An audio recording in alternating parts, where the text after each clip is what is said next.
ဆမ်းမျိုးမှာရေမဲမိုးရွာတယ်ခုမှမြင်ဘူးတယ်ကြည့်ကြပါဦးကြည့်ကြပါဦးလေဆိုင်ရတစ်ဖက်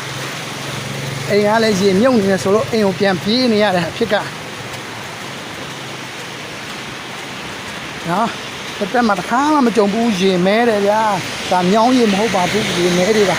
ဟိုကောင်းကင်ဘဝကြတဲ့ရေရကိုအမဲရောင်နေပါဗျာအရန်ထူးထူးဆန်းဆန်းတစ်သက်မှာတစ်ခါမှမကြုံဘူးခုမှကြုံဘူးတယ်ခုမှကြုံဘူးရဲ့ရေမဲတွေဟဲ့မှာချိုနောက်ခါလေးခွန်းနဲ့ခံပြမယ်အိမ်ရောက်ရင်ခင်ဗျားတို့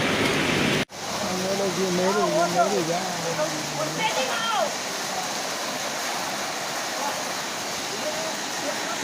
ရေမဲတော့ရွှေတိရွေတော့ဘာသာရေတော့နားပါလဲမဲတူးတယ်လားဒီခွန်းနဲ့ခံလာလားပြောရေမဲနေတာပဲ